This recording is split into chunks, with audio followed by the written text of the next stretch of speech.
Yeah. So, Shadi, are you radicalized by Joe Biden? You know what's interesting is I feel like I've been changing day by day. You're less radicalized now by Joe Biden. Okay, so when we recorded our last episode before Kabul fell, I was more ambivalent and I was still generally sympathetic towards withdrawal. When I actually saw how withdrawal played out in real time, in real life, that made me wonder about my sympathy towards withdrawal. But that was probably like somewhat emotional in the moment. And when you're seeing images like those that we saw, People especially falling with out of, yeah. yeah, I mean, you see all of that, and it's hard to not feel angry and frustrated at the level of just tragic incompetence, which of course is a different issue than, I mean, we'll get into all this. So today, 2 days after the fall of Kabul, I think that I'm just trying to take a step back and be more analytical. A big part of the problem was Biden's speech on Monday. Terrible. Yeah. Yeah. I thought it was so horrendously bad that I couldn't think clearly about it. I was just so shocked and beside myself at the level of just, I said on Twitter that I thought it was one of the most cruel speeches I've ever heard from an American president, perhaps even crueler than the things that Trump had said. But it's hard to compare Trump and Biden because Trump, you expect him to be callous and cruel, so it doesn't surprise and shock as much when you have a Democratic president who you respect and who you voted for engaging in Trump-like rhetoric. Yeah, but aren't we used to Biden saying pretty wacky things about foreign policy at this point? That's true. I guess we forgot about that, but maybe this is a good time to, we do have a special guest. Yes. You heard someone there in the background. Before we introduce her, and she is a very special guest, so you guys are in for a treat. Before that, we just have, a little bit of housekeeping. This is just a reminder and an encouragement to all of you that we're doing some exciting stuff at Wisdom of Crowds. You guys probably want to be part of it. And if you do want to be part of it, then you can subscribe for a few dollars a month. And you can do that by going to wisdomofcrowds.live/subscribe. So some of you guys will know we do a weekly Friday essay where Damir and I alternate each week, and we write a little special essay for you guys. And then we have also bonus episodes pretty much weekly, sometimes with special guests. So we've had members-only conversations with Glenn Greenwald, Ross Douthat, and others. And then just like bonus episodes where Damir and I fight, because if we know that a lot of people aren't listening and it's a smaller audience, we can be more unfiltered and get more emotional and say things those we are my otherwise wouldn't say. Exactly. I love those. So that's a treat that you guys have in store for you. With that, Damir, do you want to take it away? Yeah, sure. We have a special guest, someone that we mentioned in the last episode, a real authority on Afghanistan, Brick Murtazashvili, who is the associate professor and the director of the Center for Governance and Markets at University of Pittsburgh. Jen, your book that Shadi and I have both read excerpts from, Informal Order and the State in Afghanistan, that was 2016. You have another book coming out soon on Afghanistan as well? Yeah, it's coming out any day now. Oh, excellent. Yeah, it's called Land, the State and War, Property, Institutions, and Political Order in Afghanistan. Excellent. Ooh. So, very timely stuff. Yes. But because it seems to me that land, the state, and war is covering, I mean, that's a lot of things there. I mean, most things are land, the state, or war. Well, so we look at the intersection between those, and it's co-authored with a certain Brick Murtazashvili. So this book we've actually been working on for 12 years now.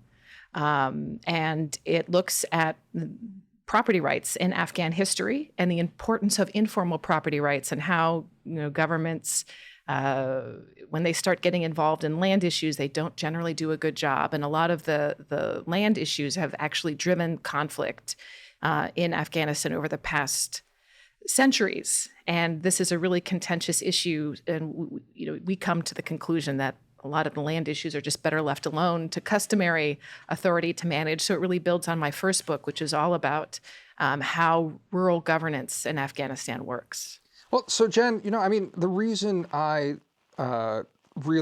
of us really wanted to have you on is, look, so I mentioned in the last episode, I'm sort of, I have this layperson's obsession with Afghanistan, but I know nothing about the place. I've never been. And so, I always love talking to people who've been there. But then, when we met, how long ago? It was almost a year ago now, and sort of started talking. And then, you were telling me about your time in Afghanistan. So maybe a good way to even talk about, start our conversation off here. Maybe you can tell us a little bit about the work you've done there, when you were there, and some of your experience and takeaways. Because again, the stuff that we've read from your previous book, I think it's all incredibly relevant to what's going on now and what we can think about going ahead. So I don't know, maybe you could say a few words about your time there and how you got there and your sort of impressions and experiences. Take it wherever you want, really. Sure. I've been working, I think I first went to Afghanistan in 2005. And it was actually after 5 years I had spent living in neighboring Uzbekistan. I did 5 years in Uzbekistan right after college, and I was in the Peace Corps. I worked for 3 years for USAID in Uzbekistan, and I was actually working for USAID doing democracy promotion, Shadi. So I want to talk to you about that. Yeah. And I did that for 3 years, but I was working in the embassy on 9/11. And so when the planes hit the Twin Towers, we were on the front lines trying to get humanitarian assistance into Afghanistan before the war started. And so, long story short, after 2005, I was no longer welcome in Uzbekistan. There was a political uprising against the government. I learned a dialect of Farsi in the Peace Corps and in Uzbekistan. Long story, but started going to Afghanistan in 2005 because I had this funny dialect of Farsi that I spoke, and Dari and Farsi are the same language. And worked for a number of aid projects because in the beginning it wasn't possible for me to do research. I couldn't get grants at that time. No funders would give me money to go independently to Afghanistan. That's changed a lot since then. So I think my first gig was with an NGO. Then I did a stint with the UN when they were setting up the Afghan parliament. Really interesting.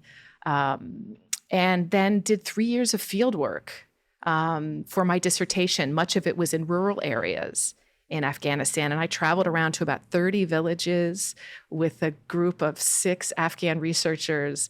And we had the time of our lives running around villages, trying to understand how they govern themselves when the government can't or won't.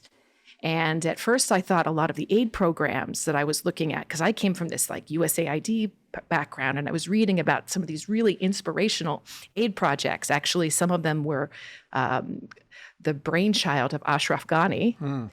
And I was so excited to look at these things because on paper they just looked wonderful. And man, if I was going to be designing aid programs, this is what I'd do. I started going to villages, and it was pretty clear to me that that was what I was reading wasn't true. That a lot of these aid programs existed on paper, didn't really exist in practice. And these were like in villages outside of Kabul when I started exploring them, like piloting my research to see if the questions I'm asking made sense. And that's when I kind of understood that this customary governance structures that everybody, all these analysts, and even today I fight with people about this, these Washington types. Sorry, folks, I know. They're the worst. Those Washington people. His Washington people, they're saying, customary authority in Afghanistan has been wiped away after 20 years of conflict. It doesn't exist anymore. It's, so we have to build this new stuff and build new organizations in villages. And I believed it. I hadn't been to a village, and I started going to villages, and lo and behold, that wasn't true at all. And in fact, what I wrote about in my first book was the way that this customary authority resurrected itself after the conflict, evolved and changed and adapted to meet the demands of citizens. But what I found was like an international community that was pretty hostile to it because, it doesn't include women. There's a lot of normative stuff going on. So they tried to replace it and undermine it. And that was sort of the story of the book. But aid didn't really play a big role in the book. I thought that it was really interesting to me to understand how these structures worked, and that's really what I focused on. And so when you finished your research and I mean, the book came out in 2016. When did the research finish? When did you leave Afghanistan? So I probably left in 2000. I would go back and forth. Last research for that book was probably 2012. Okay. Yeah.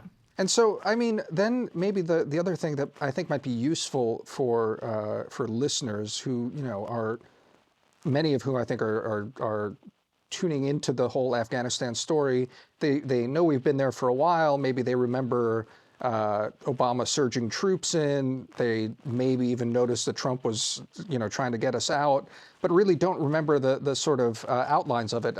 In the last episode, we put your Washington Post piece in the show notes.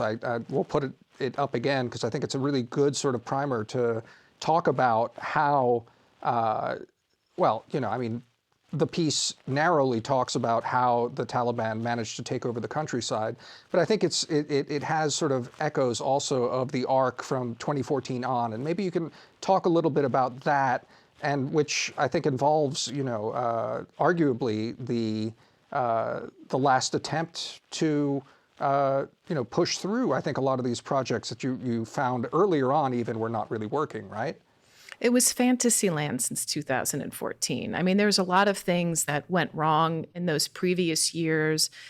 The surge, like I was really initially very intoxicated by the surge because, and it took me a while to understand why, but the military got the diagnosis absolutely right. Right? Counterinsurgency strategy is about grievances. It's about governance. It's about things that are really upsetting people at the local level. Clear, hold, build. You come in, you give people stuff, and you give them good governance. The problem is the military doesn't know how to do that. Yeah. Right? So the diagnosis was brilliant. They were the only ones really in Afghanistan who were working with, rural village leaders and didn't think that they were complete idiots. That's not the impression I got from a lot of the aid community and the development community. But after 2014, that's when the U.S. really began to draw back, began its advisory mission rather than a combat operations. And then that was also the time when Ashraf Ghani became president.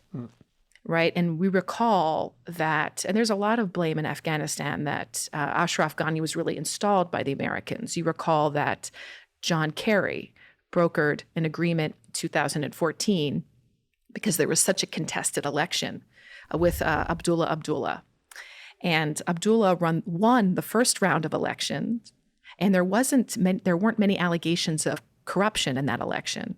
2014, there was a runoff, and it was incredible corruption, and they really couldn't determine who the winner was. There's a stalemate. John Kerry came and brokered a solution, and that's what put Ashraf Ghani as president, and Abdullah became the CEO of Afghanistan. Right. Do we have a sense that Kerry pressured the Afghans to kind of go ahead with Ghani instead of Abdullah? So that's for sure. I mean, there's I can't say for sure. I mean, I could say what my impressions are. Yeah. But he was clearly the darling of Washington. That would be our preference, exactly, because here's a U.S. educated technocrat, citizen. Went to Columbia for his he was a U.S. citizen too? Citizen, yeah. There was just a report that he went to get his visa. He went to get his passport at the U.S. Embassy like 2 days. This is just a report I just read. He went to get his passport at the U.S. Embassy, like 2 days before he fled. Oh, okay, yeah. God. Well, so there's a really interesting New Yorker profile of Ashraf Ghani that I think is worth rereading. It was from 2016. And what you clearly have here, at least as far as I can tell, is someone who is very intelligent, even brilliant, but in a rather narrow sense, but also someone who's extremely stubborn and rigid, which is often the case with intelligent people to one degree or another, but also someone who was really an almost perfect technocrat. He believed that there were right answers to problems, and that if you provide people those right answers, they either should accept those answers, or if they don't, they're dumb, bad, or should be resisted. And in a place like Afghanistan, it seems to me, to have that kind of top-down technocratic approach is very much contrary to what you were mentioning, Jen, which is this focus on customary law, the rural culture, and working with elders in this more informal way. And here's someone who thought like an American and was like an American. He thought like a neo-Marxist. I mean, someone pulled up his dissertation today, and it's, it's been a while since I looked at it. It's this neo-Marxist stuff about the feudal Khans. It's really quite something. But it's not just the technocratic part, it's the ideological part that I think is even more damaging here. And it was funny because when I was doing work in villages, people would come up to me and they were like, this aid program that you're looking at, this village development program, they're like, this was what the communists did. The communists did exactly the same thing. They tried to create these councils for aid, and they had a president and a vice president and a secretary to treasurer, and you're doing the same thing. And that's what the donors are doing. And then they started calling Ghani a communist. And I'm like, to my 20-something-year-old brain, I'm like, and I spent time in the former Soviet Union, and I was like, he wasn't aligned with the communists. And then they said, no, his friend, Hanif Atmar, he was a communist. And I was like, well, Hanif Atmar was the Minister of Rural Development, who actually was, until very recently, the Minister of Foreign Affairs. And he was an agent of the Khad, which was the intelligence services. So people understood that what was going on. We saw rural development, and Afghans saw social control. So it's not just about, being technocratic. There was that element to him, but it was the notion to control everything, to centralize power. And that's really what was his downfall. But Jen, say something else what's baffling to me. So how do you get this guy with, I guess informed by, socialist models of developing the country on the one hand, this technocratic bent? I mean, that's fascinating about the dissertation. I did look through Fixing Failed States way back while the American interest was still around. We farmed it out, and I went and looked the pretty harsh review we ended up running of it. And it's a crap book. But wait, hold on a sec though. But what I do want to ask though, before we even get into that, is can you also, just as background, as a scene setter, you mentioned this, and before we get into some of this technocratic stuff, he also managed to, through all the centralization, also favor to ethnicize politics, and I think that's another important thing. And you allude to it in the article. If you can just talk a little bit more about that. But just for context, Jen, before I just so our listeners know what Damir actually said, because he said it quickly. So Ashraf Ghani quite literally wrote the book on fixing failed states. I just want to reiterate that so people just digest it. That's actually the title of the book, and I guess we can include a link to that too if people want to check it out in retrospect. It's co-authored with Claire Lockhart. Yeah. But also, I forgot about this too. I was just kind of going back to into some of the Ashraf Ghani history. He was also the CEO of an organization, and this is so delicious, I can't even believe it's true. He was the CEO of the Institute for State Effectiveness. Yes, we all know that. Anyway, Jen, yes. But tell us about the ethnic thing, Jen. No, but I mean, it's crazy. And the Institute of State Effectiveness gets World Bank contracts. It's it's a real operation. So the ethnic thing is that, Tom Barfield, who's sort of the grandfather at this point of Afghan studies, the doyen, he had this article that he wrote right in 2001, 2002, right after 9/11 and the first, the U.S. invasion. And he said, Afghanistan is not the Balkans. Yeah. Because at that point, everybody came to Afghanistan from the Balkans, and they had this ethnic idea in their head, right? So it's ethnic rivalries. And he said, no, ethnicity in Afghanistan doesn't work that way. That identity is based on locality, and people don't have these sort of meta-ethnic identities. I mean, yes, they exist sort of in the background, but they're not big mobilizing forces. Let me just to add, I mean, for readers who want, Tom Barfield's book, which came out at what point was that? 2010. I remember that for me it's called Afghanistan, A Cultural and Political History. It is the best for someone, you just want to get into to understand the texture. I just thought that was one of the most terrific books out there. It's brilliant. He's just the kindest person, just great scholar and easy to read. Yeah. Yeah. Highly recommend. And he talks about this in one of his papers. We can link to the paper. But 20 years later, that's no longer true. That Afghanistan has balkanized in a way, that politicians have used ethnic identity, and Ashraf Ghani in particular, really ethnicized politics in ways that we hadn't seen a ruler do in the past. So, he did this through a point. Go ahead. I just talk a little bit about how a technocrat does that, because that's what I can't really wrap my head around. And I've read several profiles of Ghani since then. Did he do it? Did he back into it somehow? Was he doing it consciously? Was he blind to it? He was doing it absolutely consciously. So this is where I don't think he's so much of I don't see him as a technocrat. I don't see him as some bumbling, academic. I mean, I've got plenty of those, like in my university. I know what that is, right? This is someone who is power hungry. So the rap on Ghani, I've never met the man, but you see his speeches. He's got this temper. He's yelling. He's screaming. His reputation for being controlling and hot-tempered and intolerant. That's his MO. Yeah. I mean, he had this Ivy League degree, and that's what people sort of fawned over. And he worked for the World Bank, and people just love that. And I see this all the time in the development world. Like you have someone talk about social capital and use these buzzwords, and the development community, the foreign policy community just goes gaga without thinking about the substance of what someone's talking about. So the way he was able to do this and was a consequence of the Afghan constitution, which gives the president incredible power. And I've looked at other constitutions, fragile state constitutions. It's one of the most centralized constitutions in the world. And I'm working actually on a third book right now with a third book on Afghanistan.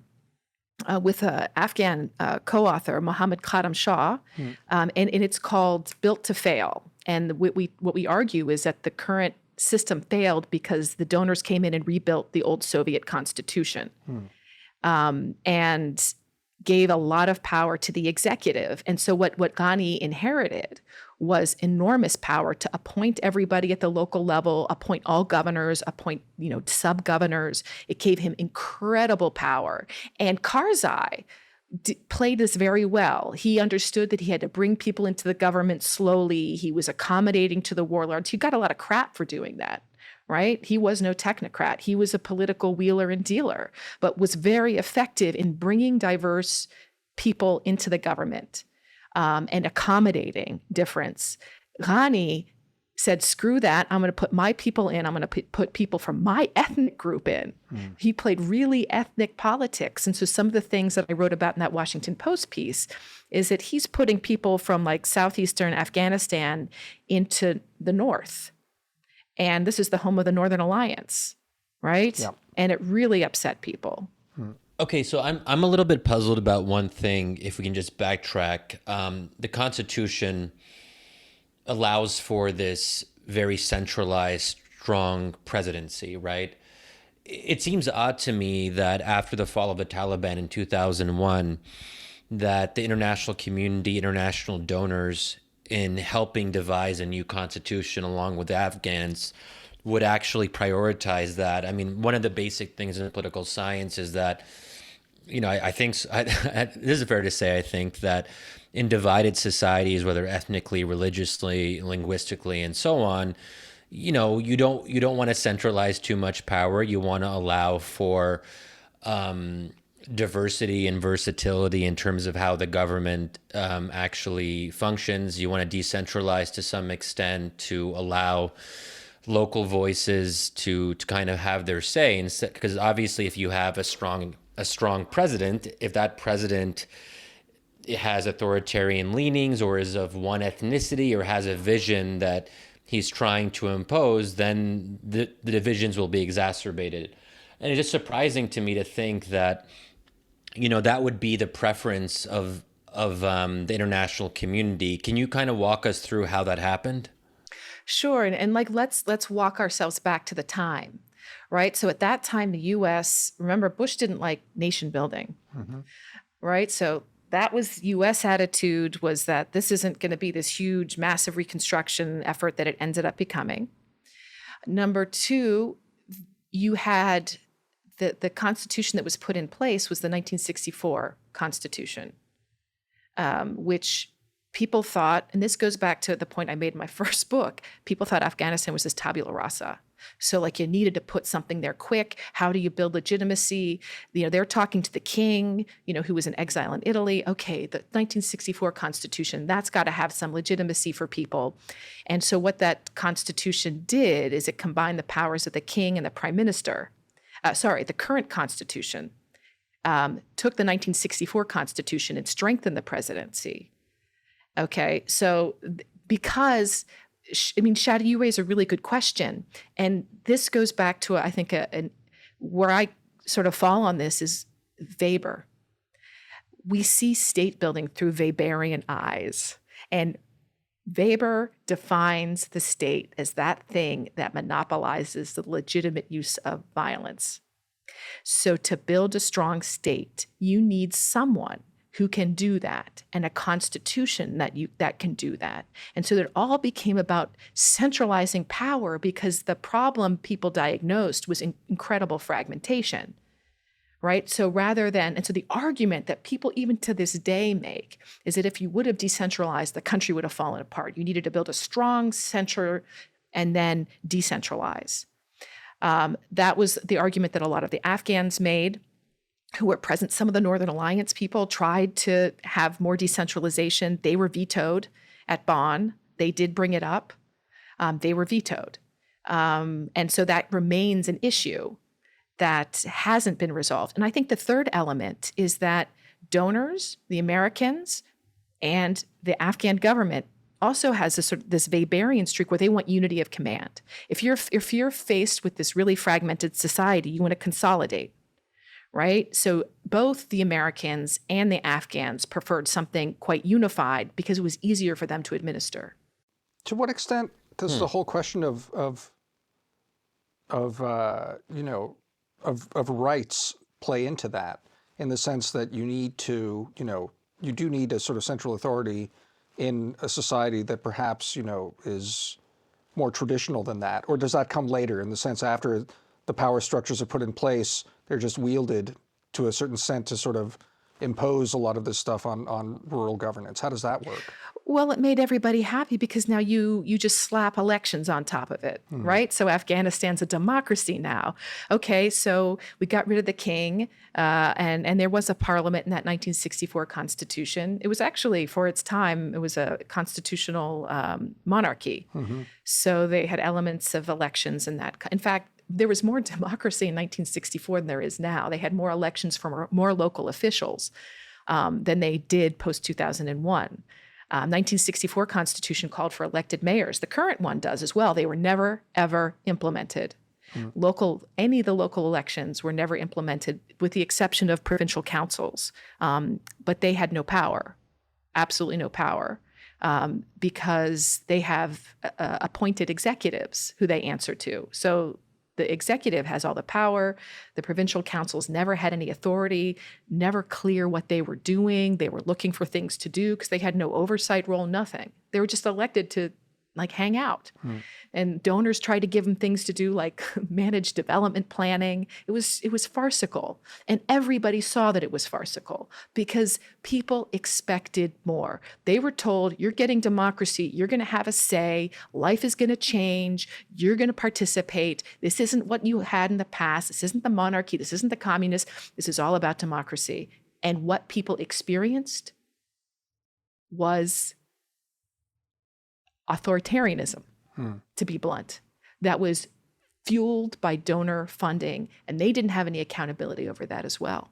So a strong centralized state also entails a formal legal system, a very American, a Western-centric notion of the rule of law, where you have formal institutions that are the mechanisms for adjudicating the law and disputes and so on.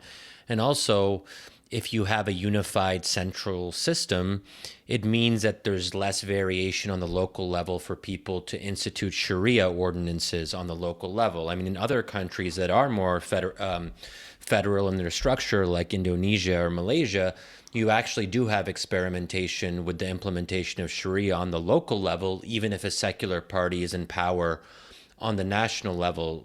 I'm guessing that there was also probably this assumption that if you want to ensure women's rights throughout the country and push for these more liberal attitudes to seep into the broader population, you wouldn't want to allow for too much experimentation with, say, Sharia in more Taliban-friendly districts or religiously conservative, extremely religiously conservative areas of the country. Is that part of the story too?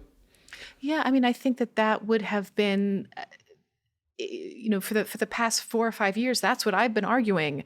I mean, for years I've been saying there has to be more decentralization, because if the Taliban would ever to take over power, right, then they inherit these institutions in the expectation that, Shia communities can have their way, the northern communities can have their way, Pashtun areas in the east and the south where the Taliban has more legitimacy can have their way. It can accommodate this kind of diversity. Well, so, Jen, the other part from my dilettantish reading of history is Damir, don't undersell yourself. Well, I mean, You're a pro, Damir. You're a pro. Well, really, for reading Barfield and then sort of dabbling after that, but it's the fascinating history is what you were alluding to, what Karzai was better at and what Ghani was so terrible at is, in fact, whatever the constitutional arrangement is, this kind of power brokering, this management. And every time, even in the monarchies, right, if you had, if the writ of Kabul was extended too far, you'd get rebellion. That's sort of an eternal element of Afghan history. I mean, is that oversimplifying things? No, that's not. And that was really, I mean, if you talk to Afghans during the period from, the 20s till the Soviet invasion, they would say, look, Europeans were killing themselves in the hundreds of millions and we're the land of forever wars. Yeah. We had peace. We weren't fighting. Europeans were fighting, killing each other. Look at that. And we get invaded by the Soviets, and then you guys come and we're forever wars and, graveyard of empires. How is this? And so the writ of the state was when, I've written on this, I'll call it like an informal federation. It's like when the state respected the rights of communities and communities, respected the rights of the state. And for periods of time, there was this balance between the two, where communities were allowed to do their thing, rule themselves. They had to pay some taxes. They didn't have to pay too much. They contributed soldiers to conscription. There was universal conscription during the monarchy. And as long as they did this, everything was okay. And the communities got to decide who got drafted. It wasn't the state. And worth pointing out, too, right, that one of, I don't remember, that it was one of the early 20th century kings, in fact, was a great modernizer. In fact, Kabul was way ahead of its time. Before the communists got there, Amanullah. That's right, Amanullah, Yes. That's right, yeah, King Yes. Amanullah. And that's the other thing that people forget. I think it's oftentimes people talk about this modernization that I think was within living memory when the communists came and all all the attendant things of that. But the Afghans were super ahead on this, except it wasn't, again, universal. It was this patchwork, right? Right. Well, he got chased out. Yeah. Right. I mean, yeah. Go ahead, tell the story. He got chased out. So here's a lesson, right? So when the center tries to do too much, so he came in. 1918, he came to power, and he was inspired by Ataturk. And he went to Turkey. He brought many Turkish military officers. In fact, I have a friend who's writing about the influence of these Turkish military officers in Afghanistan, and had a real role in shaping governance, shaping the military. He traveled to Europe. There was a big scandal because he took his wife to Europe, and there was pictures of her uncovered, wearing a hat. Mm-hmm.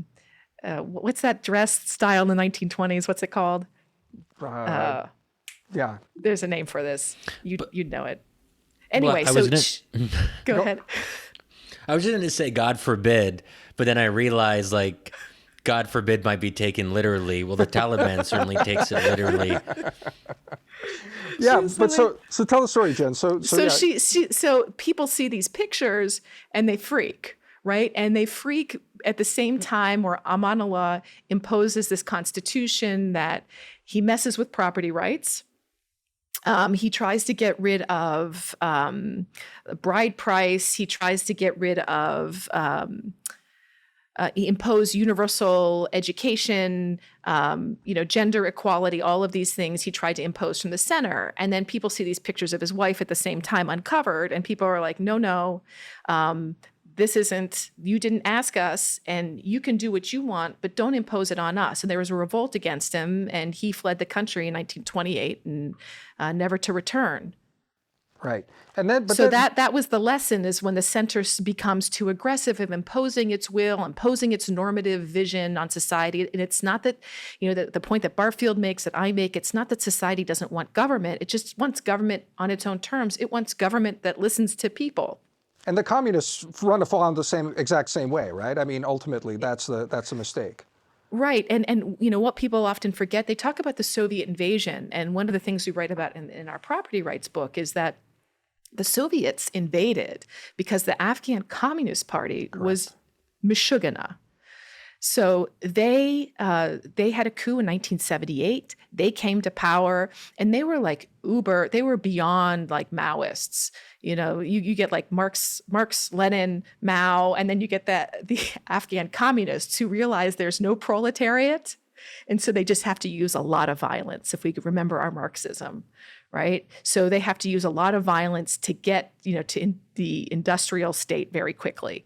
And first thing they do, they get rid of bride price, eliminate interest, and collectivize agriculture in 1978. And there was mass revolt. They didn't even really implement the agricultural reform. They just talked about it. And that's when the revolt started against the communists. The Soviets saw this and said, "Oi, these folks are out of control. This faction of the Communist Party needs to go." So they invaded in 1979 to quell the unrest in Afghanistan. They installed a more moderate faction of the Communist Party. But it was property rights that drove that rebellion. Okay, so there's something here that I'm just trying to get a better handle on, which is the level of self-awareness and self-criticism within the international community. So we've talked about some of the history and context, and I think that, in DC, if you're doing policy recommendations on Afghanistan, you'll always say something pro forma like, understand the local context better. Everyone intellectually understands that you're supposed to take the local context more seriously and respect the culture and all of that. A lot of people say that, but clearly it's harder to reflect that in practice. So people just kind of mouth the words, but there still is this fundamental disregard for local context and for the religious specificities of Afghan society.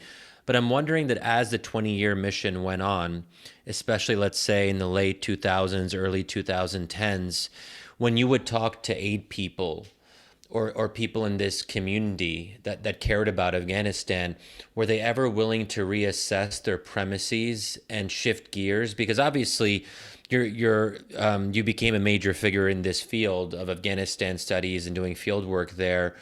And I imagine you've talked to a number of these folks. Were they ever receptive to your criticisms, or what would they say? Because presumably they have some kind of answer that they come back at you with, right?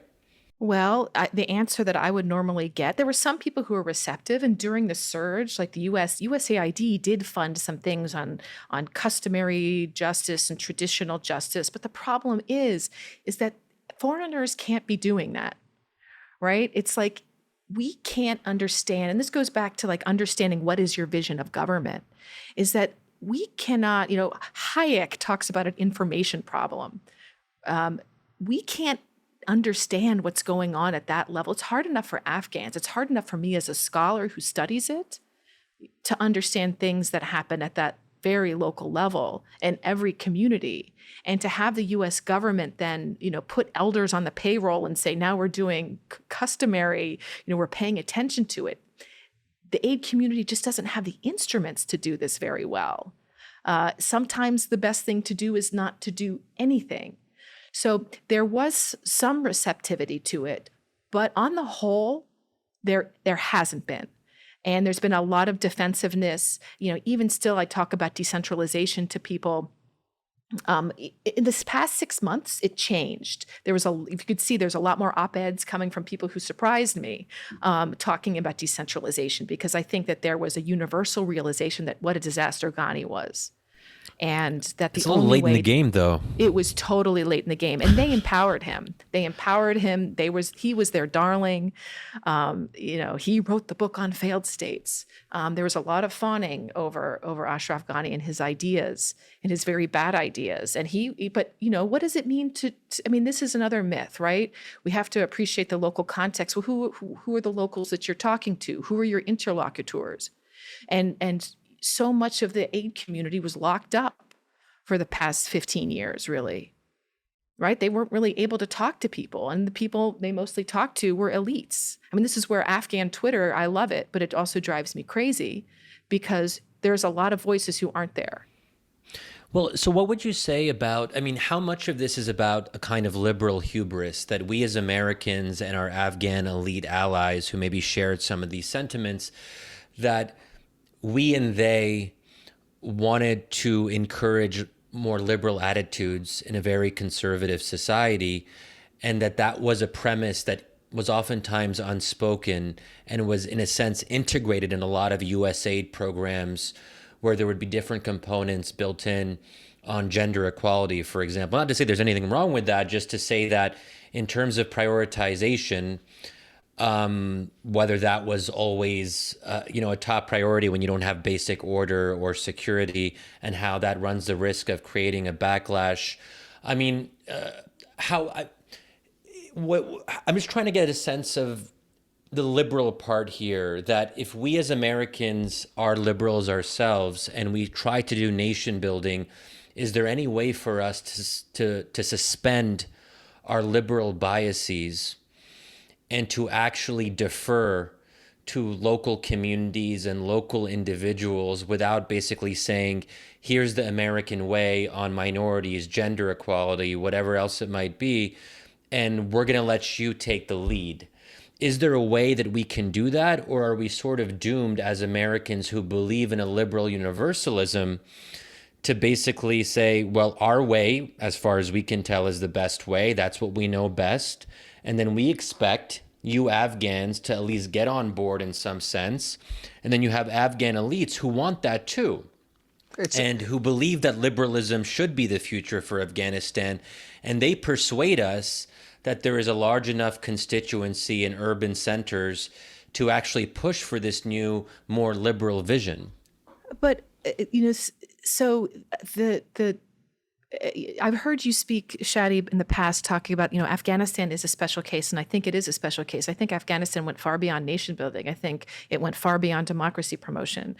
You see the obsession with Afghan women and cultural norms and what they're wearing. It almost goes like to a level of social engineering that I don't think we've seen people think about another country in quite this way. There's really this odd obsession with Afghan society that I've noticed. And Afghans are perfectly fine with democracy. They were not given democracy. And for people to say that democracy didn't succeed in Afghanistan is not true at all, that people weren't willing to support democracy. They never got it. And they were angry about it because they were promised it. Right? And so can we focus on democracy? Is democracy enough? You talk about democratic minimalism, and I think this is actually a question for you, Shadi, right? I mean, can the United States do this? Can we just say, we're not going to do the sustainable development goals? And it's not just the United States, it's the whole development complex, the development industrial complex. It's all about these values and norms. At least the United States, the Europeans, and the UN, World Bank, you name it. You can't separate these things anymore. It's so deeply ingrained in everything that's done. And I'll give you a really good example. When I finished my dissertation research project I presented the results to about 30 international NGOs in Kabul who were supporting village aid program, this village aid program that I talked about. And they wanted to know what I found. And I shared my finding was, most important finding is that people really love the infrastructure from it. They love that they can get their wife or daughter who's in childbirth to a hospital over a bridge, right? That means so they don't die. I heard these kinds of stories all the time. But the participatory aspect that you all think is important, that they all sit around in a circle and have a flip chart and have a community mobilizer come and have them decide together what project is the most important and prioritize it, that doesn't really mean a lot to them. And what they value from this is the stuff they get, not the process that you really care about. And I remember there's this Italian UN woman. She stood up and she started like screaming at me. She's like, that means our whole project is to waste. And I said, like, no, like you're helping people, like giving them stuff they want. They don't like need to be told how to govern their communities. They don't need to be told how to like organize. There's so many well-defined rules in these communities. We should be grateful, right, that they have so much order and they're able to do. We should be envious of the kind of community coherence that they have. Just hearing you talk, Jen, there's something so absurd about this American presumptuousness. And it's almost like, I don't want to bring like woke stuff into this. We're talking about a completely different topic. But, your description of people sitting in a circle, like talking about like cooperation and feelings and respect, it just reminds me of a certain kind of woke mindset. Obviously, this was before all that became popularized in our own kind of conversations here in the U.S., but I guess, it's so your question to me is that, so is it possible to do this differently? Right, and that's where I struggle with you, Shadi, sometimes when I listen to you talk about democracy promotion. Is it possible? Well, but let me also, no, but here's another one though, because what you're describing also, Jen, and correct me if I'm wrong, is that there's even something in Shadi's minimal democracy entails empowering individuals in a way that local governance in Afghanistan actually doesn't require. And that's the question, is like, and this is maybe something you could tease out, Jen, because you said they were promised democracy. But democracy doesn't mean one person, one vote, and you tally these up at the end of the day and you have representatives sent in, because, well, that's also leads to a certain kind of centralization which may not even apply here, right? Tease that apart. They can handle it. They can handle it, right? I mean, they know what that is. They understand what a ballot box is and voting, but they were promised democracy. They were said, we want to elect our district head, the lowest level of government. They were never given that chance. So instead of electing that person was appointed from Kabul or appointed from the provincial capital. They had no idea who that person was going to be. Some of these thieves rotated from district to district to district, and all they did was steal. And, when I was doing that field work, it's already like 13 years ago, I remember I developed a measure of good governance in rural Afghanistan. And what I said was that a good governor so when you go to a government office, right, and you'd see some district government offices, and this is like a county in the US, a good district governor, you'd see like these beautiful, pristine buildings, and you'd see other buildings that were messy and had throngs of people outside of them. And then you had these other buildings that were like pristine and clean and orderly. And you'd look at these two buildings, and one you'd say, okay, the pristine one is the good government, and the messy one with the throngs of people outside, that's inefficient. What I found was that the opposite. The ones that were well kept and clean were often empty and devoid of people. The ones that were messy and had throngs of people on them meant that these governors, that the people were willing to spend their time and go see this person and solve a problem and get something done. And they trusted that person, and that's why there were lines to see them. The other ones turned out to be the corrupt ones. Nobody wanted to go see them. They had the pretty building. But so it really correlated in my research to the messy buildings and the long lines to someone who was responsive. And that was luck. That was luck on who got appointed. As a great philosopher once said, never trust people standing in a straight line outside of a government building. There you go. Who was that, Shadi? But more importantly, but you sort of asked me a question. So Yes. I've been sensing some democracy skepticism from my two friends here. So I'll just say, I think that Jen, you sort of provided the answer to the question that these the minimalist, a more minimal democratic approach was intertwined with all of these other things, all of this other baggage that comes out of this liberal American hubris.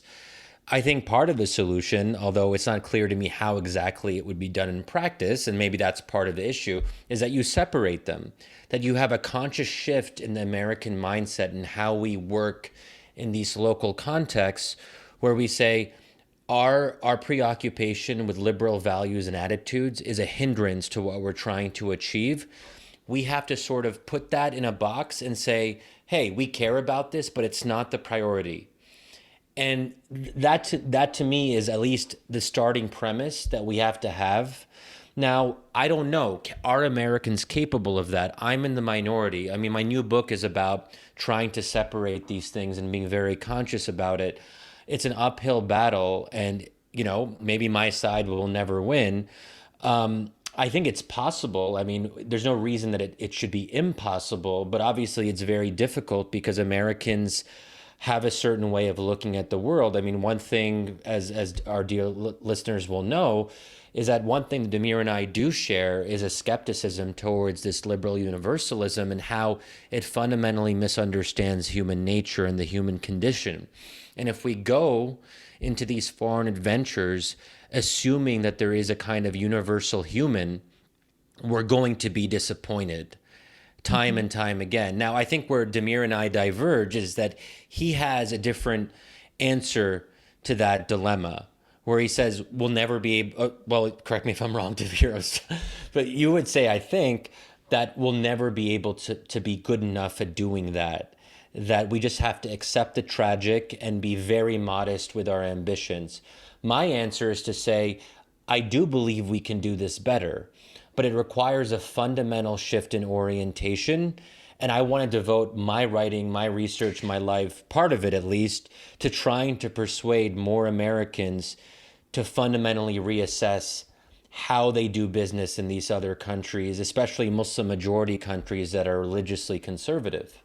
So what do we do in Afghanistan now? The Taliban's in power, right? Well, I mean, I want to. I mean, if we're ready to jump to this, this is a great time to jump to it. And this is where I wanted to take this now. Exactly, is precisely that. And I want to hear you talk about this. Maybe let me give you a jumping off point here. And I think I've seen you tweet about this, or at least maybe it's in our conversations. You've mentioned it. It's the following, right? Like, so we have this now precedent of 20 years of this like very centralized model. We don't have the capacities in the experience of the last 20 years to decentralize. And yet, the Taliban's own rise was enabled by resistance to the centralization. Now, the Taliban's coming in. I'd love to, there's so many things I want to talk about that, including terrorism, which is one thing that people are bringing up and we haven't even brought up at this point. The Taliban's relative legitimacy, and then how they hope to navigate this fact that, this country is not governable from the center. They have or at least in 2001, they had a very totalizing and universal creed that they tried to impose from the center. For the time that they were ruling, they were not successful in imposing it from the center. So I don't know, what does it look like from now, like going forward, Jen? What's in store? We don't know. Yeah. I don't know. And it's really going to be quite interesting to watch because I think we were all taken aback by what has happened. I just got off the phone with a pretty well-known Afghan politician who's not in office, well-known political figure, who's thinking about joining the Taliban government, is in some talks. He told me the Taliban was also very surprised, right? That they took power. Everybody is surprised that this happened with the rapidity that it did. So they're not prepared. They don't seem to have a sense of how they're actually going to govern. We are seeing very strong signals that they understand what the grievances are that people have.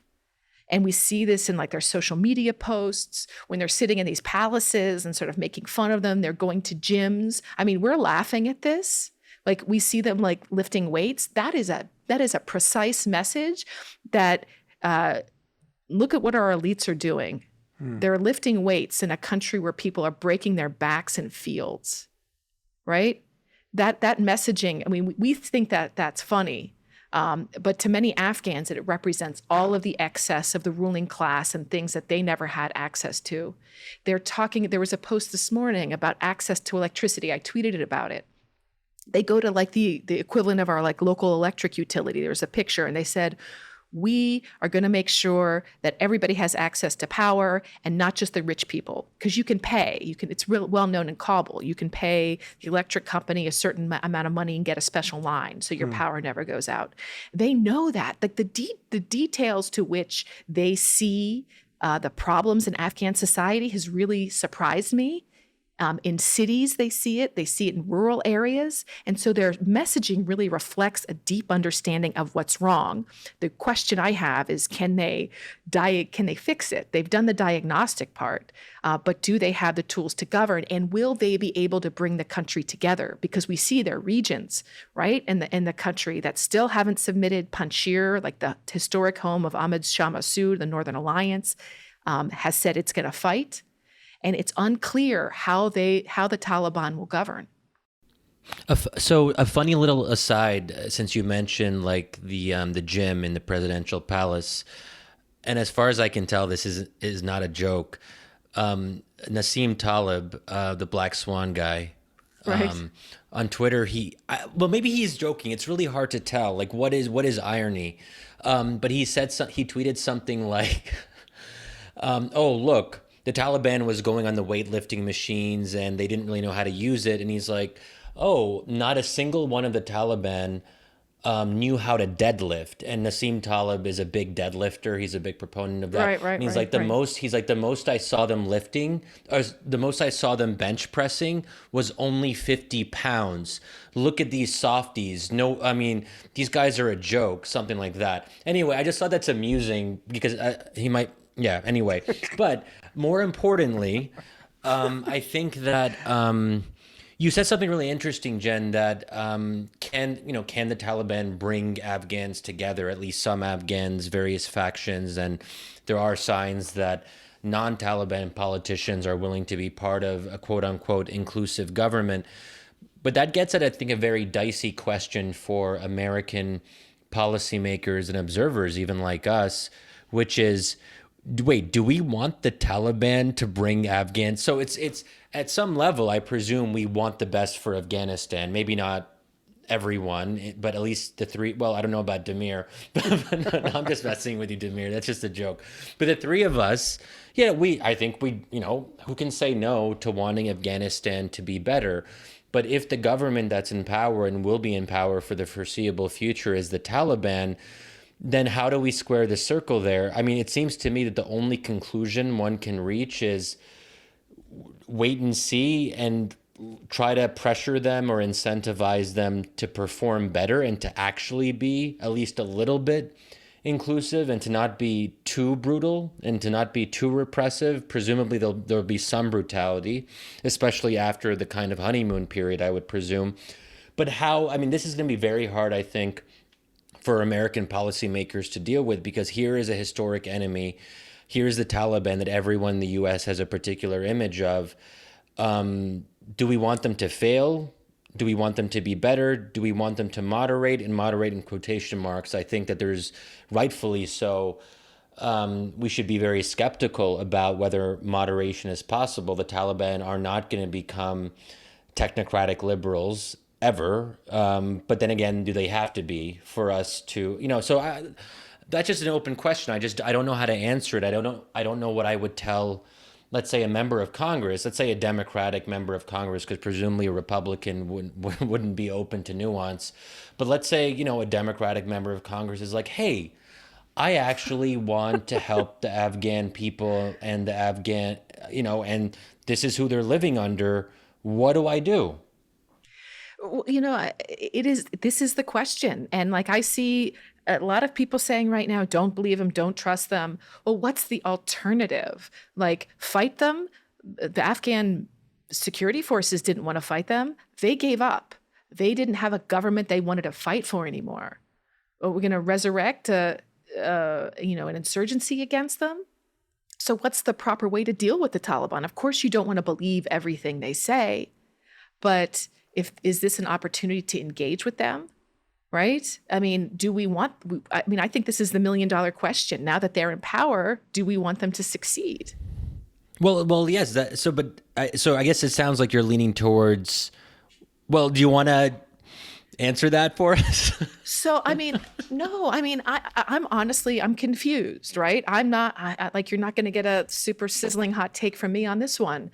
I go back and forth on this, right? Like and I have friends like in all the political factions, and I hear it all, and I respect them all. But people are seeing peace for the first time.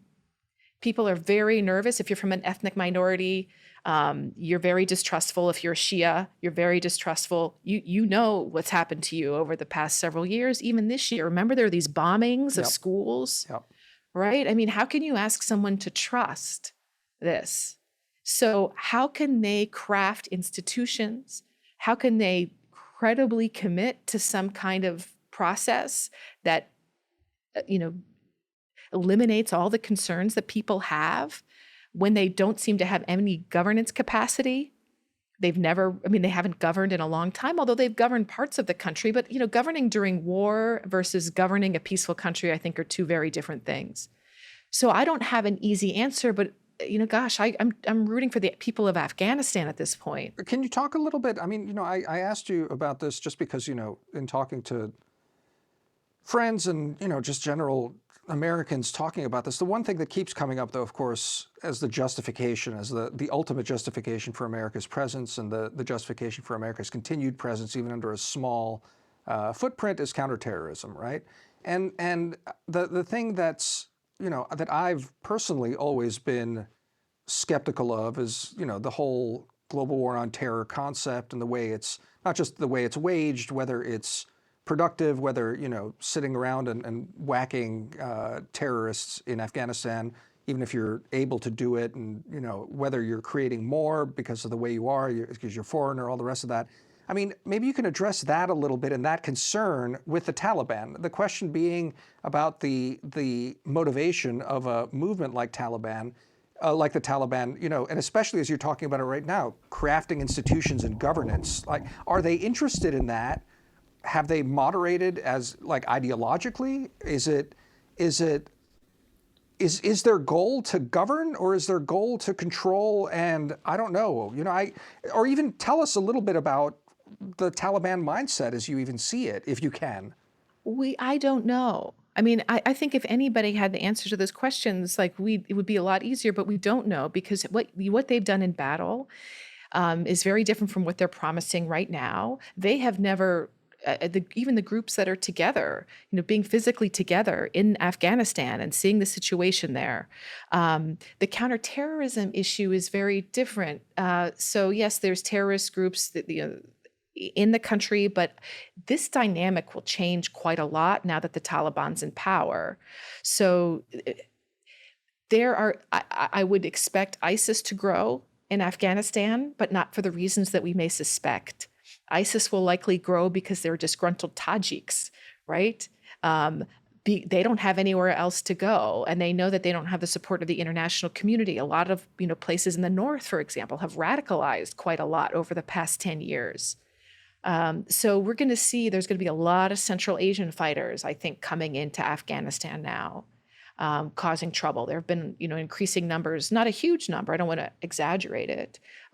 So it creates a lot of new opportunities. But, I think I would agree with President Biden that I'm going to say this. I got really sick of the counterterrorism argument. You know why? Yeah. Because the longer the U.S. was in Afghanistan, and this is why I was ultimately for withdrawal, because the longer that the U.S. was there, the worse the outcomes were for the people of Afghanistan. Yeah. And I don't care about counterterrorism because it's a permanent war in the country. When the government only controls 30% of the territory, is that victory for counterterrorism? To keep the troops in longer as Afghan people suffer so much for counterterrorism that seems to be spinning out of control anyway? Is that going to make things better? I just failed to see the logic is that you're fighting something and you're fighting something with no end. Yeah. So, yeah. Go, Shadi. Well, this is why, people might be surprised. For anyone who's been following me in recent days, they might be surprised to find out that my position has generally been one that's sympathetic to withdrawal. It's only in the last, but I'm torn. I think that a lot of us are torn because I'm very torn. Yeah, exactly. And there isn't a good answer, and sometimes that's fine in life and politics. There isn't actually an answer to every question. And it's surprising to me that I was someone who I was sympathetic to the rhetoric about ending forever wars, and I thought that was appealing about Bernie Sanders in my Bernie Sanders phase, which I think is still like maybe. Well, but putting that aside, maybe I'll just hazard a response to Damir's question, and then get your reaction, Jen, about what is motivating the Taliban. So I did a tweet thread today based on an article that myself and a couple colleagues wrote some time ago, where we do emphasize that the Taliban is surprisingly good at governance. And that doesn't mean they're good in absolute terms. It just means that they're better than the available alternatives, and the bar is low. If you have an Afghan government that's pretty shitty, the Taliban doesn't have a very high bar to clear, so they can actually look better than they actually are. But for example, one thing that the Taliban has been quite good at as they enter new territory in recent years, they focus immediately on dispute resolution. So one of the issues in Afghanistan is that you have a formal court system that's been encouraged by Western donors and Western governments. This idea that you can create Western style rule of law, but then Afghans themselves don't trust that because they're more used to informal dispute resolution. So the Taliban comes in and they say, we're going to provide a kind of rough, brutal justice. We're going to be quick. We're going to be efficient, and you'll know what the rules are. And that actually provides some predictability to people who have been facing unpredictability for years and years. So that seems very appealing to them, to have this strong force coming in, and they actually say, we're going to resolve this for you. We'll get things done.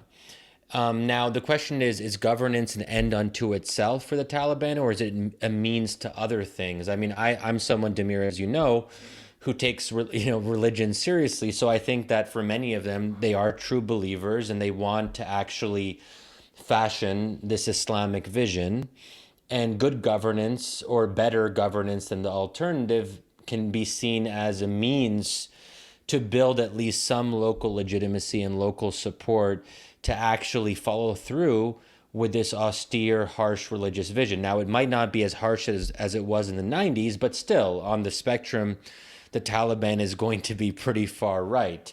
So, I mean, that would be one way of looking at this, is that they do have a vested interest in governing in an okay way, and showing that they can actually get some things done. But ultimately, I think that one of their goals is clear, which is they want to impose, this harsh interpretation of Islamic law. Now, yeah, so I mean that's one way of answering a very difficult, thorny question. I'd be curious, Jen, does that resonate with you? Yeah, except I think what some of the research shows is that the longer that the Taliban were there in communities, they promise this rapid dispute resolution, but when you sit around for too long, you start misbehaving. And so this also became problematic. So they weren't able to govern as, there were rebellions, right, within Taliban territory.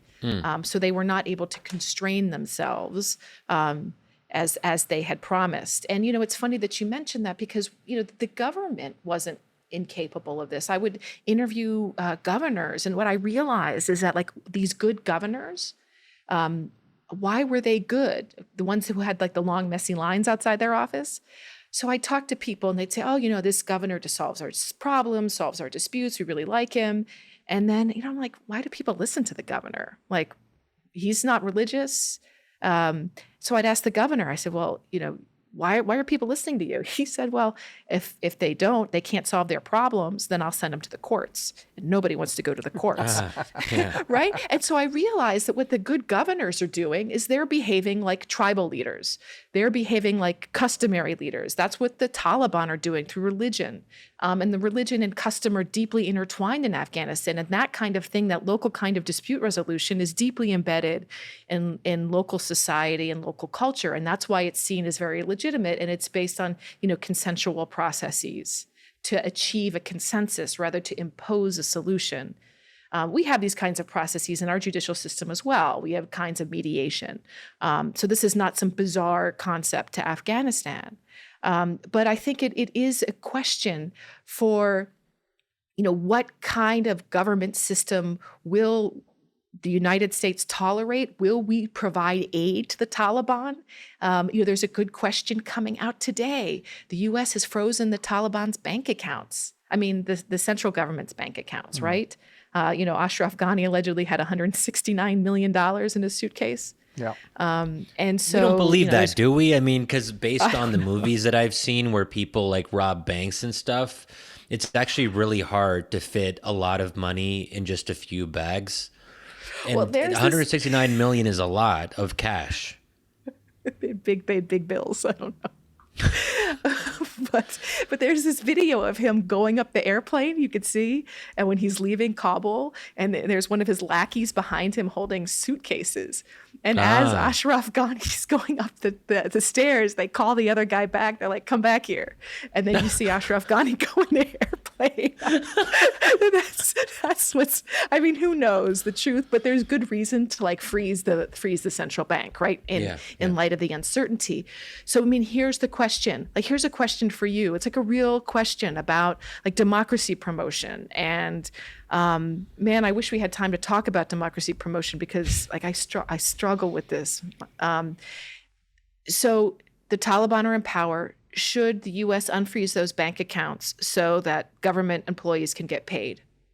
Do you unfreeze the bank accounts so that there's not panic on the streets, so that money is flowing back into the economy, so people could take money out of the banks again? Do you treat Afghanistan like a normal country now?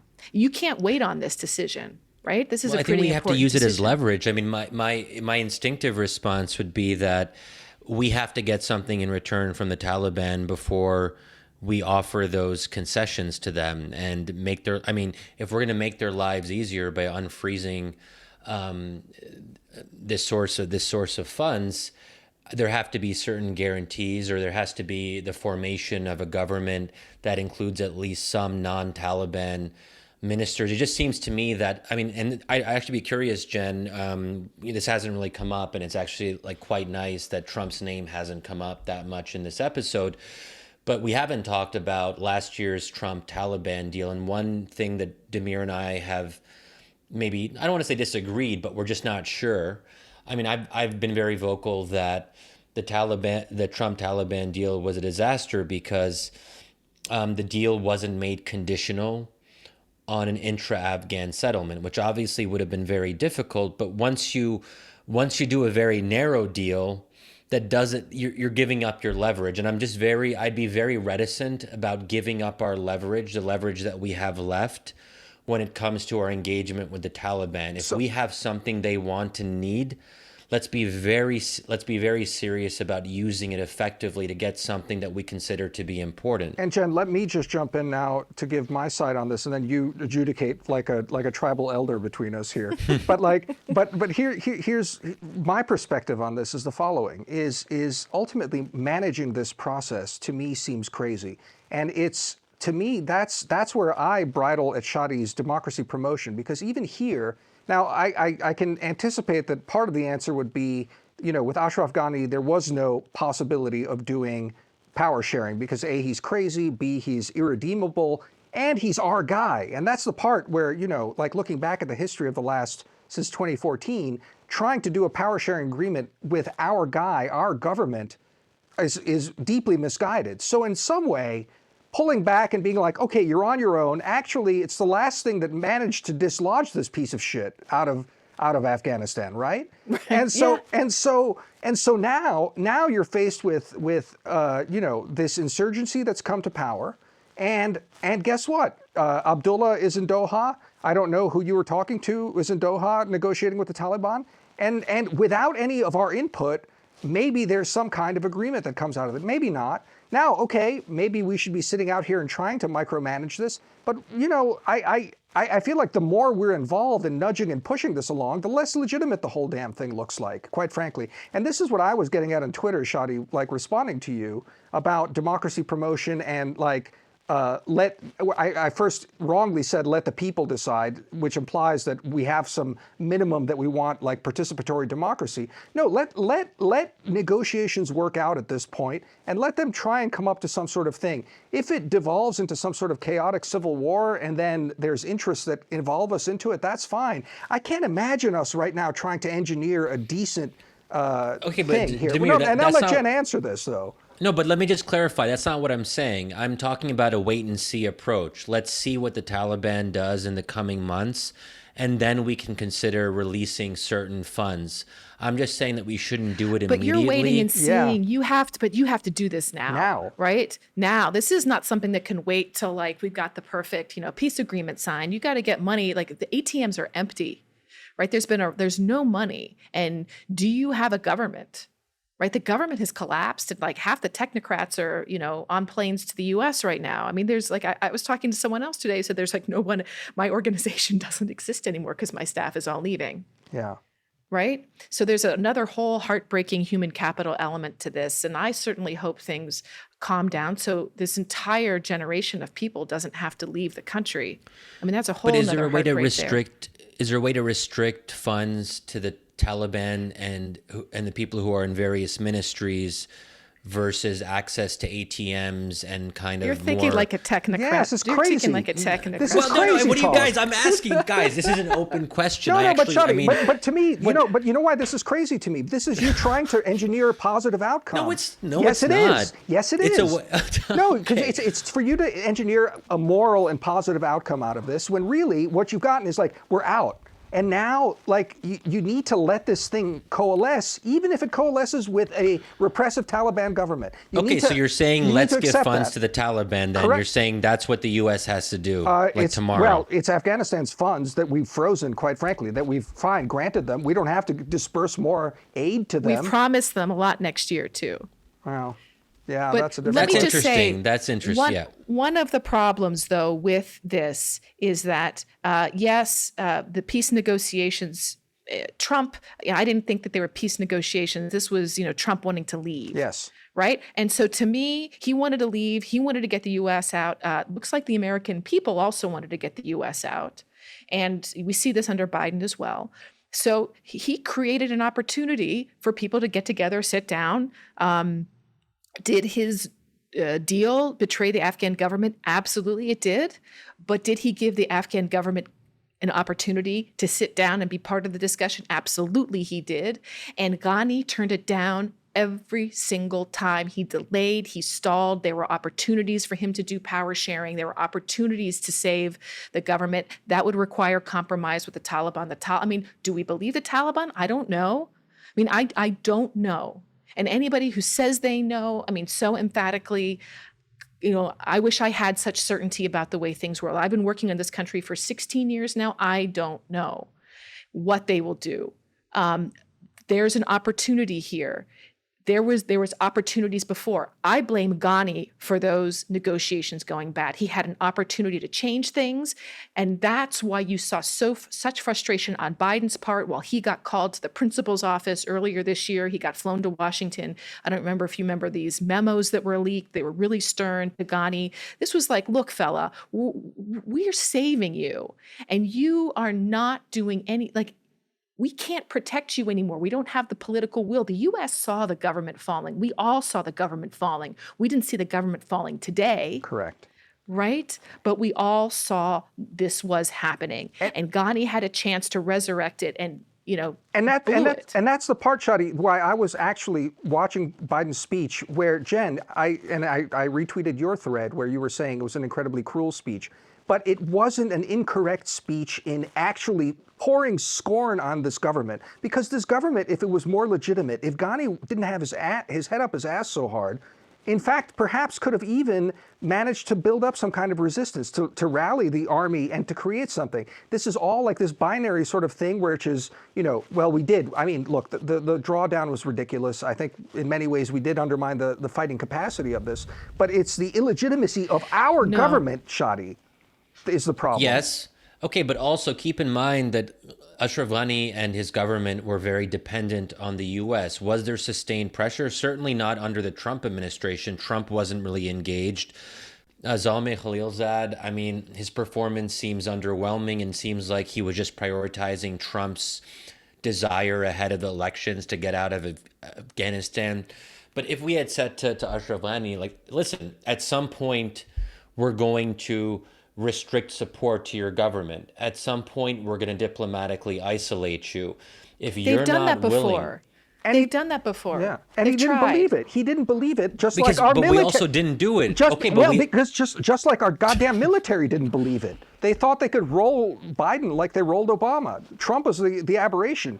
They all thought that Trump was this like weird outside thing, and it took Biden actually pulling the plug for Ghani to quit, and he quit like a week ago, for Christ's sakes.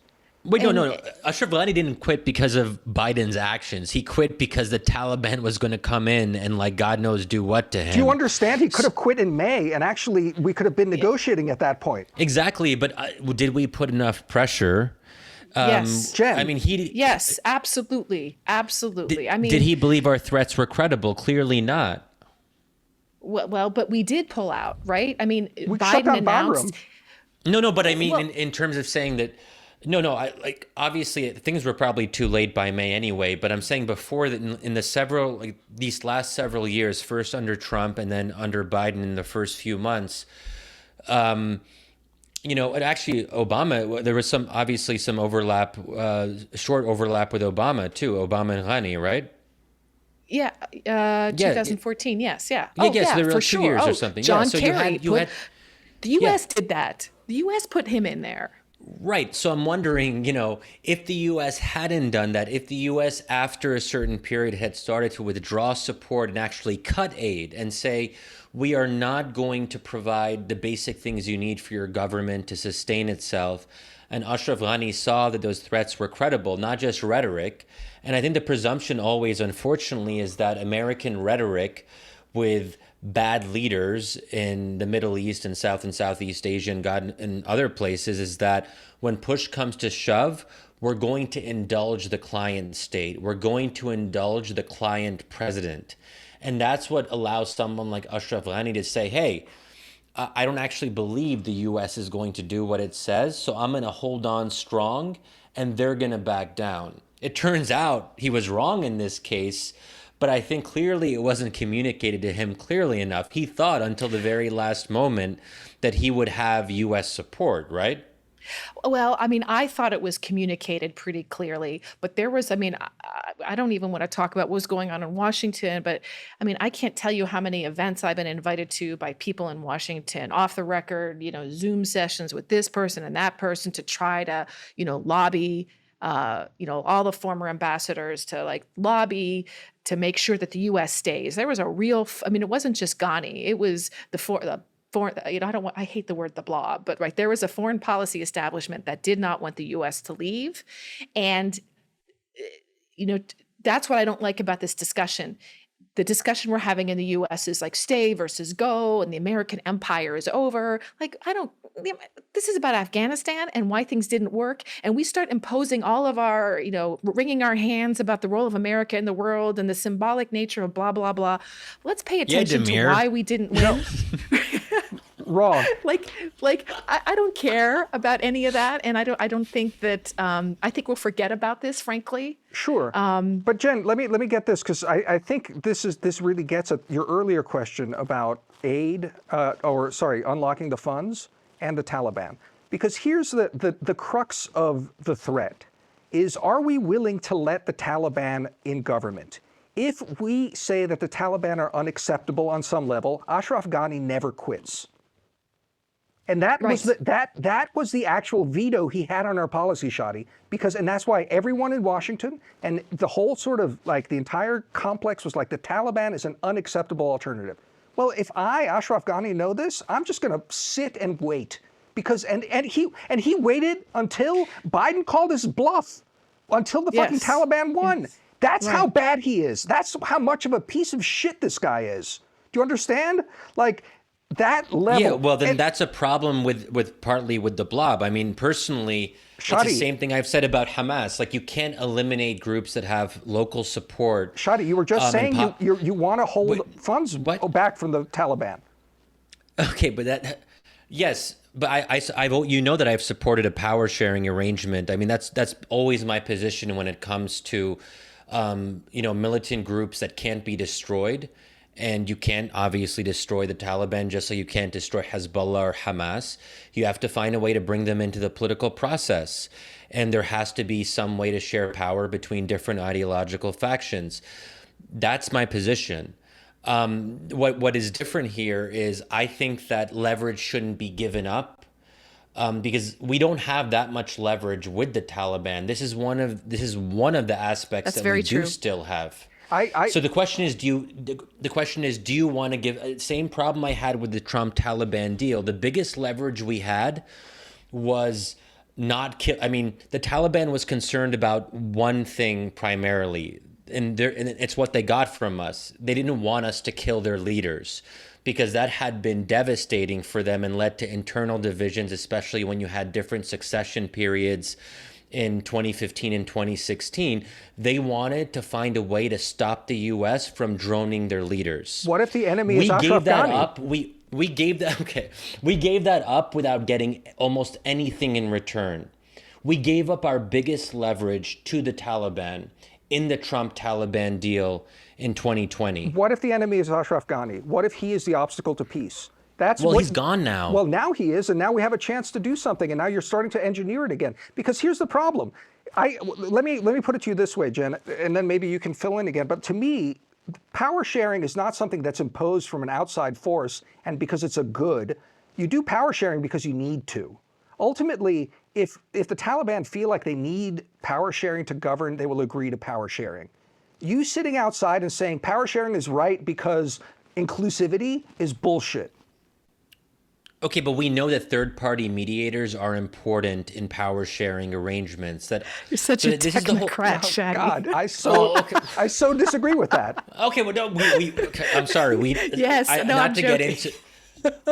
Okay, well, this is factually true. I mean, maybe that's not the primary impetus, but it's the same thing, which I think annoys me a little bit with Israel-Palestine, when like someone says, "Oh, the U.S. can't want a peace settlement more than the Israelis and Palestinians want a peace settlement." It's a cop-out.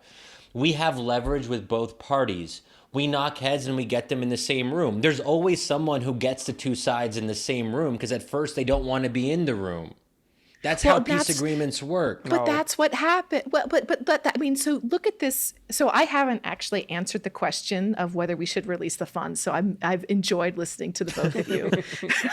Yeah, you need to adjudicate here. Yes, no, I'm listening. It's like a game show with people's lives at stake, unfortunately. Yes. So I think one of the positive things, yes, the U.S. gave up a ton, but you know what? The U.S. wanted to leave. The U.S. was leaving. Does Trump make good deals? No, that wasn't a good deal. Did Ghani have chances to participate? Yes, and he dragged his feet, waited for Biden to come. There was all these hopes that Biden would become president and change course. And I remember getting invited to more roundtables and, let's convince President Biden, all of you, go talk to him, you Washington insiders.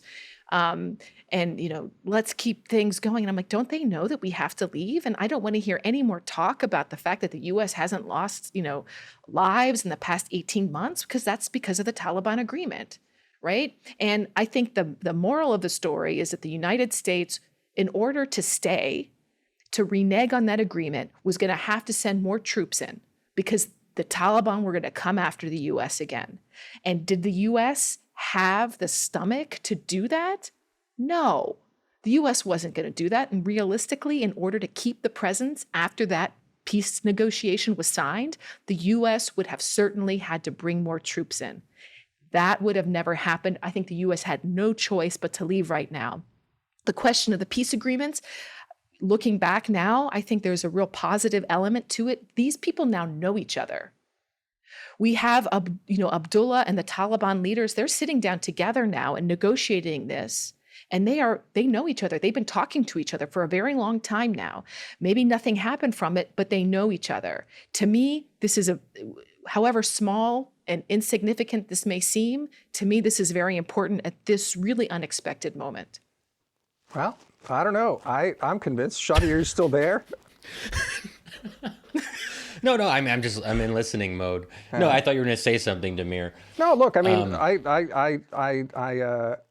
I guess I'm mostly and I'm on not board a restrainer. Yeah. I'm not a I supported, I got to tell you, when I was in grad school and I was going back to Afghanistan, I was in grad school in Madison, Wisconsin, right? And I remember coming back from Madison to Madison after I did my field work. And I remember meeting these graduate students and professors, and they were like, "Oh, you were just in Afghanistan, the land of the imperial invader. They must hate us there." And I'm like, no. People in Afghanistan were generally very supportive, especially in those early years of the U.S. effort. And I remember going to this one village, and this man, he's like, the problem with Bush is he didn't send enough troops here. And let's go, we want America here. It wasn't this, narrative of foreigners being there. I think it turned into that. And America is no longer popular as it used to be. We can't adjudicate this war now as the same as we adjudicated it 20 years ago. The strength of the Taliban has changed over time. So what the Taliban was 10 years ago isn't the same as it is now. The strength of the government wasn't the same as it is now. So many things have changed. It's easy, all this hindsight, we got to where we are. What do we do now? And I don't see any really easy answers. I'm so sick of the black and white, good versus evil. The Taliban are evil, democracy, the Afghan women saving them. This is such black and white thinking that is getting that place nowhere. And there has to be more creative thinking about this. We have to figure out what's the best way to get the money out of the ATM, right? To get that central bank money. What is the best way to do this? What's the best way to get Afghanistan in one piece? And I don't think we're even close to thinking about that, unfortunately. I mean, that was well said. I mean, that to me, if you guys, the ones who got to the end of the episode, you're very lucky to hear that, because that was good to hear. And I think that in an ideal world, that's the kind of sentiment that the U.S. would reflect, that it's ultimately not about good or bad. It's about trying to help, trying to prioritize the Afghan people instead of, domestic politics or whatever. But isn't that the best counterterrorism too? Yeah, sure. Isn't it? Sure. But look, I mean, I guess my only argument on a lot of this stuff is and maybe this goes to, your question, Jen, but I would say that there's something, and it's not that Americans are liberals, but there's something in, I think, a conception of advanced democracy that demands a kind of liberalism. And so I do think that those things are, in fact, unentangleable. I mean, I look forward to the book, Shadi, or at least to the galleys once they're back, so I can glance at this and we can start talking about it some more. But I find it that there's a kind of, and it really comes down to a progressive sensibility, a sense of betterment. And it's one thing to have the best interests of the Afghan people, and there's something else about moving the Afghan people forward. Maybe that's the crux of it, in the sort of American ideology of progress versus well-being. And there's something moral in how we talk about democracy. There's a moral normative aspect of it, and we have to abandon that to be able to do this, I think. And that's why I left I was a democracy promoter. I did that for 3 years. I worked for USAID doing that, and I felt silly after a while, to be honest. It's one thing to have, and this is where, Shadi, another time I want to, break down your idea of democracy promotion and how you do it and how it works. Because when I was down in like that, the nitty gritty of like implementing it, and to me, there was just such silliness about, we have to have everybody sitting around with their flip charts and teaching people how to make NGOs.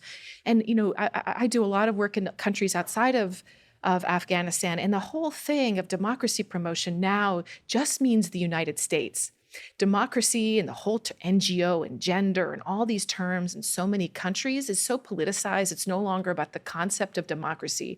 It becomes a foreign policy issue. And if you say you're pro-democracy, usually it means something associated with the United States. A lot of this is the consequence of the propaganda of the past 10, really gotten bad over the past 10 years.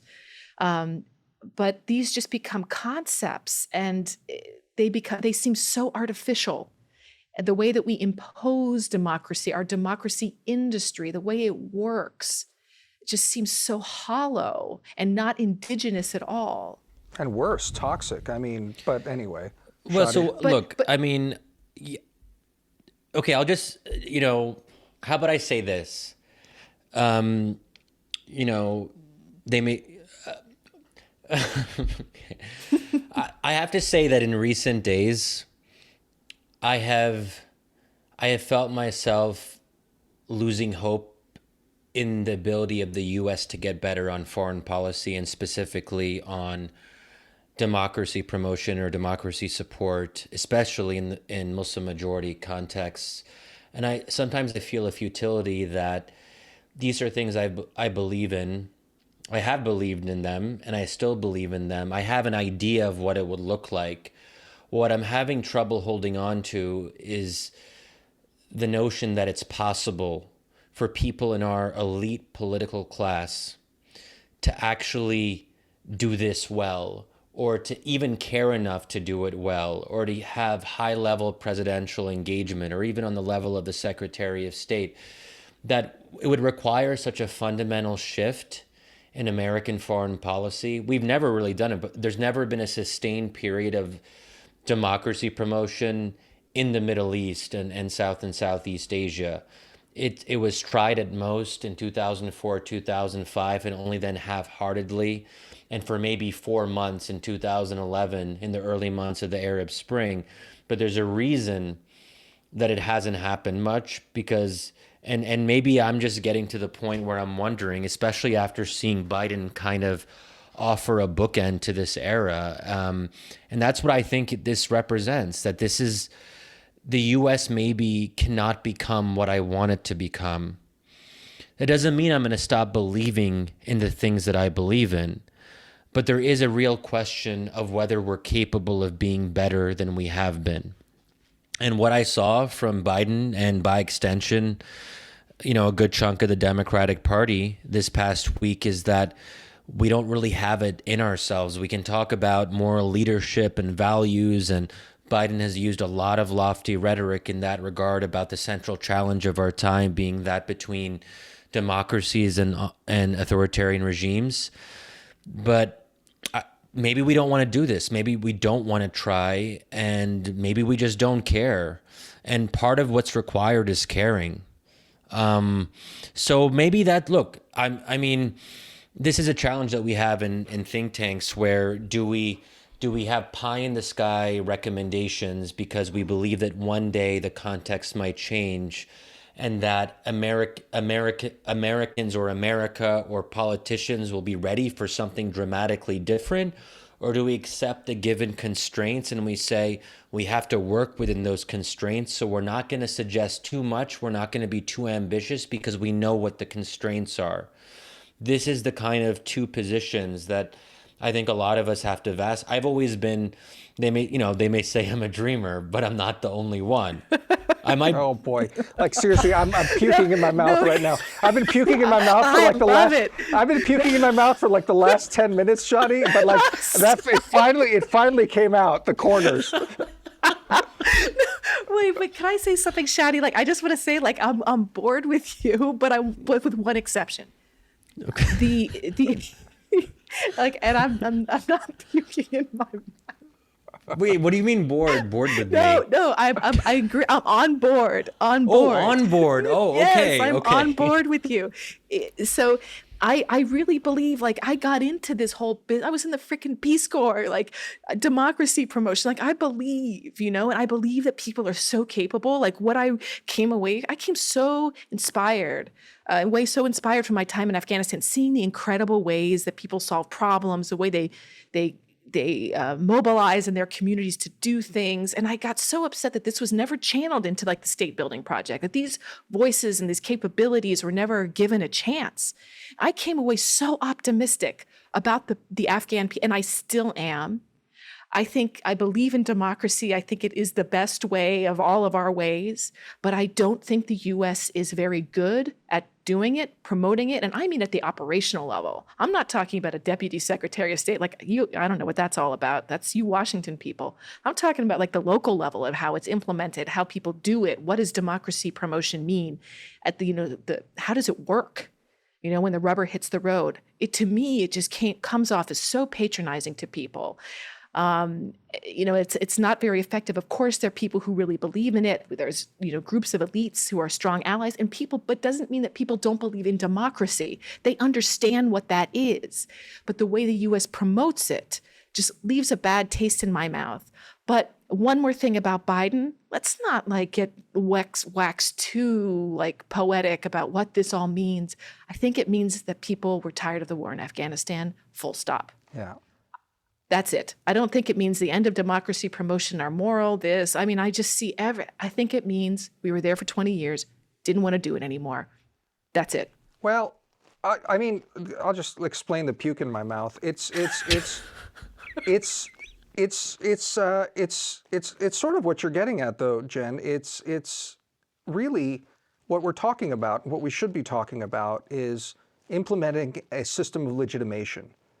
And you can say you believe it's the best system of legitimation. There's perhaps, technical political science arguments that make the case that it's the most effective system of political legitimation. But it's what I always puke in my mouth when I hear Shadi talk about it is it's this soaring stuff about what we are. That's the problem. It's not what we are. It's just a method of organizing your society. And maybe it's better for people, and maybe we should pursue it for that reason. Just strip away all this other shit. Strip away this meaning crap. It's like, oh, this is who we are as a people, and it's our mission in the world to be better, to improve. No, this is progressive horse shit. Just stop. Once you stop that... Wait, did I say that? Yes, you did. That's what caused the puke, Shadi. We're not living up. I'm giving up on the promise of our country and who we can be. Fuck that shit, man. Seriously. But that's really what it comes down to. And why I like Biden's speech, so much, he was just like, no, fuck that. No, fuck that. Really, fuck that. That was what Biden's speech was, despite all the ass covering and the cruelty. Damir, it's not crazily idealistic to say that the U.S. can be better in the future than it's been in the past. I'm just saying, is that really asking too much, that we just get a little bit better on democracy promotion and we try to improve? Yes, I guess that's technically progress, because if we did do that, I would consider that to be a moral progress. Good. A moral good. You're moralizing. You're moralizing. I think you strip out and say something like, we think that the best way to govern Afghanistan, for example, just to keep it in Afghanistan, this is where we're at, is democracy would be better for the people there. And now let's, you cap it at that. That's my position, and yes. then you strip out all this other stuff, and sometimes it works and sometimes it doesn't. Strip out what? What would you want me to strip out specifically? This idea that you are doing good. That's all. That's all I ask of you to do, is just say, we're trying to implement a method of government legitimation. That's it. Just say that. Because we think it's better than the alternatives. Don't say that. Don't say that. Say but you know why you don't say that? It does the job. It does the job. And you say the following. It's just well, maybe it won't work this time. And that's it. You're not we need to help the Afghans reach democracy. If there's an opportunity to nudge it, okay, maybe. And we But can't we would do it have everywhere. to explain why, And the though. 'Cause problem people, is, if we, the problem is the U.S. screwed up democracy in Afghanistan. correct. Like the U.S. spent 20 freaking years in Afghanistan saying that they were doing democracy promotion and did the opposite. And people aren't stupid. Yeah. You know, and so you're asking these Afghan soldiers to go to the front lines and to die for some bullshit government that they don't like, that's stealing from them, that's dishonoring them, that's, you know, has so deeply alienated them. And then we say, oh, there's a logistics problem. Next war, we have to focus on logistics. Or next war, we have to focus more on counterterrorism and force. No, people, this was about the state. This was about legitimacy of the state, and the state didn't have it. And one of the reasons why is because they were promised democracy and they never got it. I actually wrote a paper on this called Democracy Denied. People never had the democracy that they were promised. Every single election was full of fraud, and the U.S. stood by it every single time. Amen. But that's different than what Damir is saying. You're saying that it's not so much that we tried democracy and failed. We're the ones who screwed it up. We didn't actually promote democracy in Afghanistan. But not for some moral reason. Damir is saying that we shouldn't even, like, that shouldn't even be the goal. Shadi, my argument is not that. My argument is that, like, your soaring rhetoric for the last 10 minutes is part of the reason why we fail at this stuff. No, that's why. Wait. Okay, there's a difference between you two. Yeah, go on. Jen. Why is soaring rhetoric? Go on, Jen. No, I want to hear the critique. No, I was going to say, why is soaring? I just want to understand Damir's position. Why does the soaring rhetoric part, why is that what tips you over? Like I just said, basically, maybe I was quite eloquent. Not eloquent. Perhaps. No, not eloquent. That wasn't the I problem. liked it. I liked it, Shadi. Do it again. Thank you. I appreciate that. But so, like, okay, so I basically, all I said in that little monologue was, I want the U.S. to be better. Morally. And I used to think, I don't think I said the word morally. Did I actually use the word morally? Because there was shame coming out of you as you were giving this peroration. Yes, you're ashamed of America.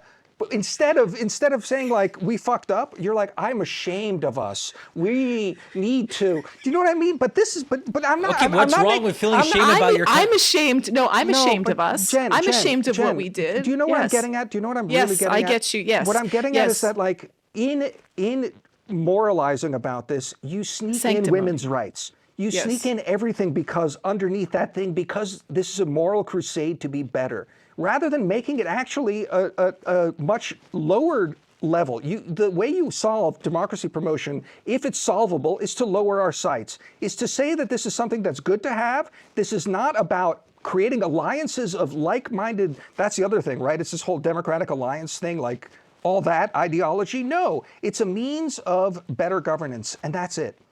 If you lower your sights Damir, that's it. Damir, did you hear me sneaking in women's rights? I don't think I'm known for, like, Jen knows what I'm talking about. No, so but here's like, the but difference. you're saying, the but difference you're between saying, you is Damir sees democracy in an instrumental way, and Shadi, you see democracy as the outcome to be pursued. Yeah, correct. That's fair. Right. So Shadi, you see democracy as a means to an end, as just an organized, and I think that's sort of where I sit. And I think it's important. There's, and I have a little bit of Shadi in me, but